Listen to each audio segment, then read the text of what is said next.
आप देख रहे हैं ज्योतिष की एक और किताब ग्रंथ संहिता। किताब कहना तो बेवकूफ़ी होगी, ये संहिता है बाकायदा और इसके 2 खंड हैं। ये पहला खंड है, इसमें लिखा हुआ होगा, ये लिखा है भाग 1 है नी। और आचार्य वारा मीर की प्रमुख रचना है। इसको जिन्होंने कन्वर्ट किया है, उन्होंने इसको हिंदी में कन्वर्ट किया है। व्याख्याकार इसके सुरेश चंद्र मिश्र जी हैं। और ये किताब बड़ी अद्भुत किताबों में से एक है। संहिता है। संहिता का मतलब है कि जो पृथ्वी पर लागू होता है उसका ज्योतिष आकलन, कि ज्योतिष के अनुसार वो चीज़ें कैसे चलती हैं। अर्थात कोई उत्पाद प्रकृति में होता है तो वो कैसे और क्यों होता है, ज्योतिष के आधार पर उसको कैसे निकाला जाता है, क्या अध्ययन किया जाता है, वो सब संहिता के अंतर्गत आता है। इसमें आप मानव ज्योतिष, भौगोलिक ज्योतिष, आर्थिक ज्योतिष सभी कुछ शामिल होते हुए देख सकते हैं। मतलब कुछ बचता ही शेष नहीं है। और ये खंड 1 है और इनकी डिग्री भी लिखी हुई है, इन्होंने MA PhD किया हुआ है। और ये किताब लगभग मेरे पास मान करके चलिए पूरे और लगभग 20 साल से मेरे पास है। 20 साल पहले मैंने खरीदी थी किताब। तो इसमें संहिता में मोस्टली क्या चीज़ काउंट की जाती है।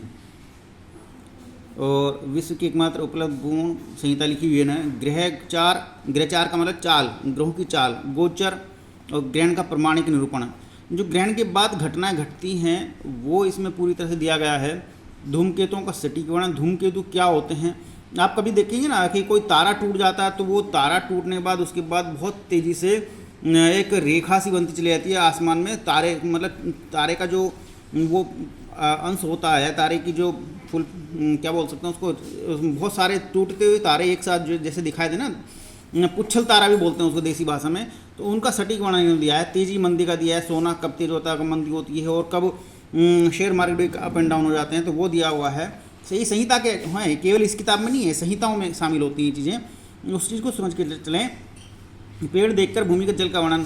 पहले के ज़माने में जल के हर जगह स्रोत नहीं होते थे, तो जल के लिए कुआं खोदना या बावड़ी बनाना वो कैसे संभव हुआ था, वो सब चीज़ें इसमें दी हुई हैं। और इसी बात को देख करके ये भी पता लगाया जा सकता है कि अगर जिसने संहिता का अध्ययन किया है कि किसी ज़मीन पर भूमि में अगर धन गड़ा हुआ है तो वो कैसे पता लगाया जा सकता है, वो भी संहिता के अंतर्गत आता है।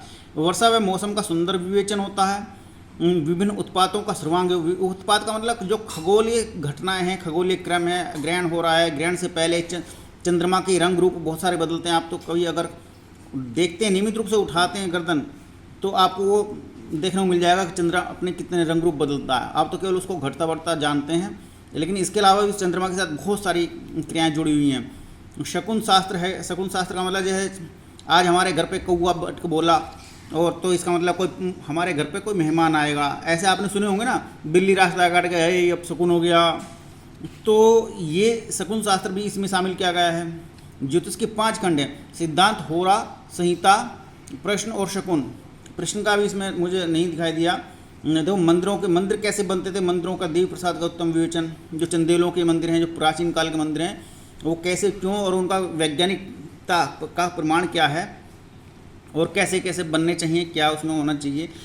वृक्ष चिकित्सा विचार, जैसे आप सुनते ना कि बुखार हो गया कि तो गिलोय कूट पीट कर खा लो, तो वृक्षों से जो चिकित्सा होती है वो कैसे होती है। फसल पे उपज, जैसे इस साल फसल कैसी होगी, बारिश कैसी होगी।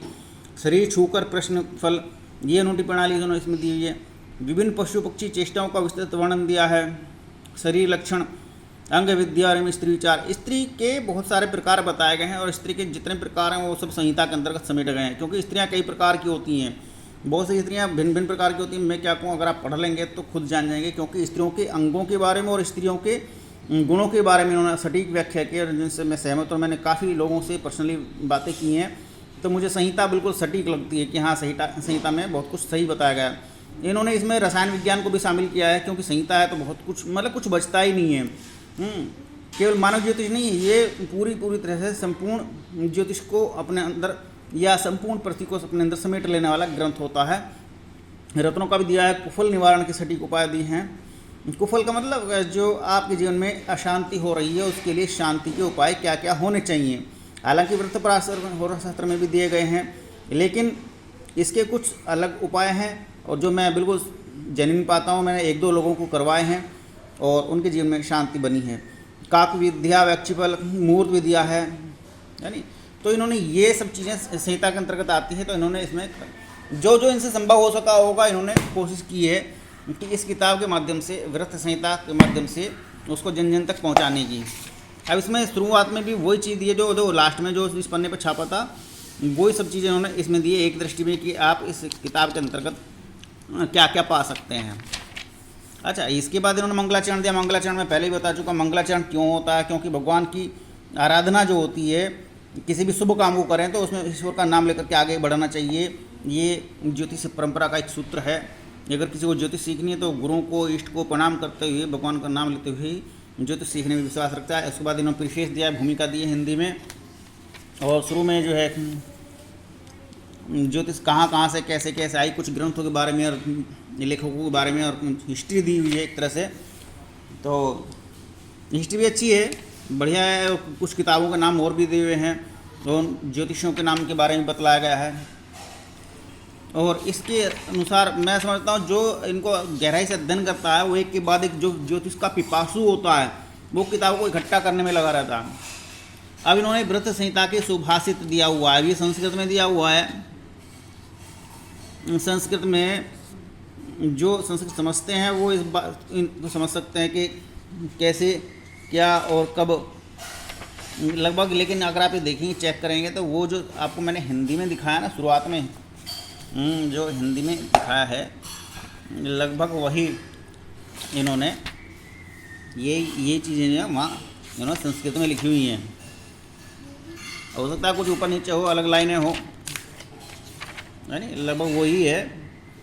धूप के बारे में उनके बारे में दिया हुआ है, शकुन के बारे में दिया, वो चीज़ें हैं लगभग, यानी स्त्रियों के बारे में, गुणों के बारे में दिया है। कुछ स्त्रियाँ नपुंसक होती हैं, कुछ शादी होती हैं, कुछ विधवा होती हैं, क्यों होती हैं, तो वो सब चीज़ें उन्होंने दिया हुआ है। और वैसे भी अगर ज्योतिष का जो गहराई से अध्ययन करता है वो ये जान जाता है कि अगर किसी व्यक्ति का एक नक्षत्र से ही पता लग जाता है कि किस नक्षत्र में वो जातक उत्पन्न हुआ है, नक्षत्र से ही पूरी जीवन की कहानी समझ में आ जाती है। जैसे तुलसीदास जी मूल नक्षत्र में उत्पन्न हुए, वंशनाश को प्राप्त होता है ऐसा जातक, ये फल दीपिका में दिया हुआ है। और मूलों के बारे में तो मैं नहीं कह सकता, लेकिन इसमें जो है जीवन में शांति के उपाय के बारे में उन्होंने बताया है। अब और आगे चलता हूँ थोड़ा सा, और इसके बाद इन्होंने इसमें दिया उपक्रम। उपक्रम भी पूरा संस्कृत में दिया। अब महत्वपूर्ण चीज़ आ गई है किताब के अंदर क्या है। किताब के अंदर विषय क्रमणी इतने अच्छे इन्होंने दिया, शास्त्रोपनयनाध्याय। शास्त्रोपनयनाध्याय शास्त्र के अंतर्गत जो मतलब एक दृष्टि कह लीजिए उसको। फिर संवत्सर सूत्र अध्याय। देखो हर साल संवत्सर बदल जाते हैं। विक्रम संवत्सर चल रहा है, विक्रम संवत्सर शायद 2082 चल रहा है, और राजा भी सूर्य है, मंत्री भी सूर्य है। इस साल बारिश अच्छी हुई है, लेकिन उसके फल क्या होंगे इन्होंने संवत्सर सूत्र में सब कुछ दिया हुआ है। उसके बाद दिया आदित्य चारा अध्याय, यानी कि सूर्यदेव की चाल। हालांकि ग्रह लाघव और अन्य ग्रह आते हैं, सूर्य सिद्धांतिका, सिद्धांत पंचाशिका, बहुत सारे ग्रंथ हैं जो चालों के ग्रहों की चाल के बारे में बताते हैं। लेकिन इन्होंने सूर्य का फल दिया है कि उत्तर से दक्षिण और दक्षिण से सूर्य की ओर कैसे कैसे चलता है। सूर्य किसी की परिक्रमा नहीं करता, लेकिन सूर्य अपनी चाल तो चलता है, तो उसके बारे में काफ़ी अच्छा अध्ययन दिया हुआ है इन्होंने। और सूर्य के माध्यम से भी आप बहुत कुछ फलित कर सकते हैं। इसी तरह इन्होंने चंद्रमा का दिया हुआ है, फिर राहु का दिया है। राहु के में आ जाता है ग्रहण के वर्णन पे आता है। और मैं समझता हूँ ये रखा है सूर्य चंद्र ग्रहण का फल, यानी ये जब कोरोना काल शुरू हुआ था, जब पृथ्वी पर बहुत बड़ी आपदा शुरू हुई थी, महामारी, तब मैंने इसका अध्ययन किया था कि भाई ये कैसा और किस प्रकार का फल लोगों को प्रदान करेगा। क्योंकि मेरी नींद उड़ गई थी, मैं जेन्युइन बताऊं, मैं भी डर गया था, मैं भी इंसान हूं आप सब लोगों की तरह ही। और तब मैंने इसका पढ़ने के बाद और पंचांग का अध्ययन करने के बाद मेरे मन को शांति पड़ी कि कहाँ किस क्षेत्र में ज़्यादा नुकसान होगा, ख़ास तौर से भारत में किस क्षेत्र में नुकसान होगा। मैंने इस किताब से पता लगाया था और पंचांग से पता लगाया था। तो खगोल ज्योतिष का हालांकि ज़्यादा अध्ययन नहीं करता हूँ मैं, मानव ज्योतिष में ही इतना ज़्यादा समय चला जाता है। मंगल की चाल, बुध की चाल, गुरु की चाल, शुक्र की चाल, इन्होंने इस तरह से ये शनि केतु और अगस्त्य चार अध्याय, अगस्त्य ऋषि हुए हैं, अगस्त्य ऋषि। और आप उनके एक शिष्य आप देख सकते हैं जो मुझे समझ में आता है, कालीचरण जी महाराज, उनके शिष्यों को आप देख सकते हैं, क्योंकि ओम अगस्त्येश्वराय नमः वो बोलते हैं और शानदार संस्कृत में गीत भी गाते हैं। कालीचरण जी महाराज का आप संगीत सुन सकते हैं, बहुत अच्छा है। तो अगस्त्य जो ऋषि हुए उनके बारे में वर्णन दिया है इन्होंने, कैसे कैसे उन्होंने क्या चीज़ दी हुई है। फिर सप्त ऋषियों के बारे में बताया। ये सब जो है ब्रह्मांड में मतलब आसमान में घटित होता है जो कुछ है। अब नक्षत्र कुर्म अध्याय दिया, नक्षत्र के माध्यम से पूरी पृथ्वी का वर्णन दिया गया है, जब पृथ्वी जब विभाजित भी नहीं हुई थी। क्योंकि आप तो पृथ्वी में पढ़ते हैं कि 6 महाद्वीप हैं, यूरोप है, एशिया है, अमेरिका है, अफ्रीका है, इस तरह से। लेकिन पूरी पृथ्वी जब जुड़ी हुई थी महाभारत काल से पहले या महाभारत काल के आसपास, उस समय पर देशों के नाम क्या थे और आज क्या नाम है इसमें दिया है। इन्होंने नक्षत्र के माध्यम से पूरी पृथ्वी को बांटा हुआ है। यानी जैसे कौशल देश हुआ था, कौशल देश में भगवान श्री राम जी का जन्म बताया गया है। यानी तो कौशल देश कौन सा, अग्नि देश। इन्होंने ईस्ट वेस्ट नॉर्थ साउथ के हिसाब से अलावा 10 दिशाओं के माध्यम से पूरी पृथ्वी को बांटा है। और पूरी पृथ्वी को बांट करके जो उस समय जब पांचाल देश थे, पांचाल देश की राजकुमारी कौन थी, द्रौपदी, पांचाली कहलाती थी। तो वो देश कौन सा था, आज की डेट में वो पंजाब कहलाता है, जो भारत और पाकिस्तान दोनों में मिलता है। 5 नदियों से सिंचित ये देश है। तो अब तो प्रदेश कहते हैं, लेकिन इन्होंने बड़ा बारीकी से हिस्ट्री के माध्यम से इसको व्याख्यायित किया है। और इस पूरे चैप्टर को पढ़ने के बाद मुझे ऐसा लगा कि मुझे भगवान की पूजा से पहले पुस्तकों की पूजा करनी शुरू कर देनी चाहिए। बहुत बेहतरीन किताब है, पढ़ने लायक किताब है। और इसमें आगे क्या दिया है, नक्षत्र व्यूह अध्याय, ये गणित है कोई, है नहीं। और ग्रह भक्ति अध्याय दिया हुआ है। ग्रह युद्ध, मतलब ग्रह युद्ध क्या होता है, जब एक ही राशि में 2 या 3 ग्रह 4 ग्रह बैठ जाते हैं तो आपस में वो लड़ने लगते हैं। उनकी रेज का फल मनुष्य के ऊपर पड़ता है। जो बलि ग्रह होता है वो अपना फल प्रदान करता है, जो फल वो भी प्रदान करता है जिसका कम से कम बल होता है, लेकिन उसके नेगेटिव फल प्राप्त होते हैं। अब इन्होंने शशि ग्रह समाध्याय दिया हुआ है। शशि का मतलब चंद्रमा से। तो जो कुछ इन्होंने दिया है वो बारीक ही है और पढ़ने लायक है, समझने लायक है। पढ़ने लिखने में तो और अध्ययन करने में, जीवन में प्रैक्टिकल लाइफ में देखने में काफ़ी लंबा समय लग जाएगा। स्वाति योग अध्याय, स्वाति नक्षत्र किसका है, राहु का है। तो राहु का बारे में कुछ दिया इन्होंने। कहते हैं ना, स्वाति नक्षत्र में एक बूंद जब पृथ्वी पर गिरती है, किसके मुंह में गिरती है, जब घोंगे के मुंह में गिरती है तो वो मोती बन जाती है। ये कबीरदास जी का दोहा है कि वो 3 जगह पर पृथ्वी पर वो स्वाति नक्षत्र में बूंद गिरती है आसमान में से कोई, तो वो तीनों जगह पर मोती बनती है।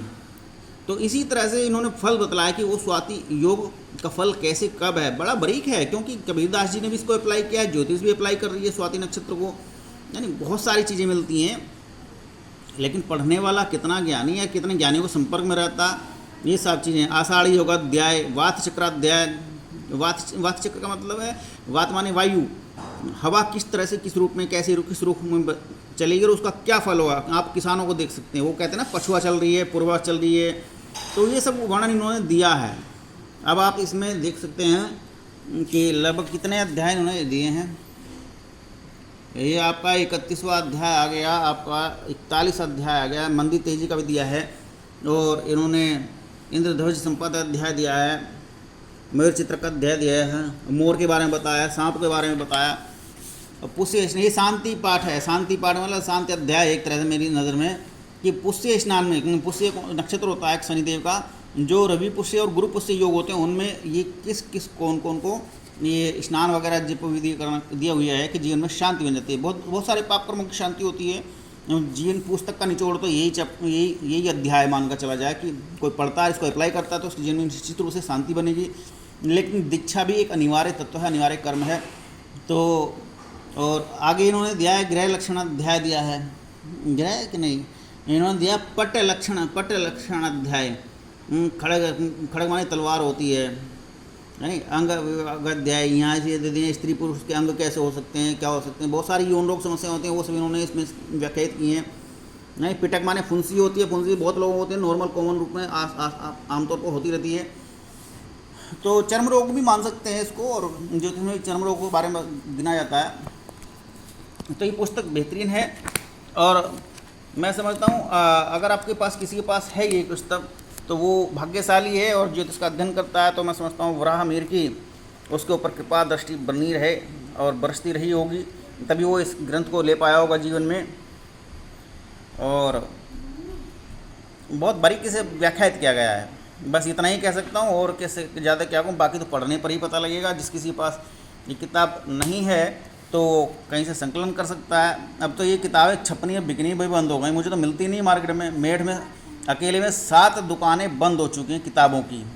तो ये देखिए, क्योंकि संचार क्रांति, केवल मोबाइल क्रांति का कितना बड़ा फर्क पड़ रहा है।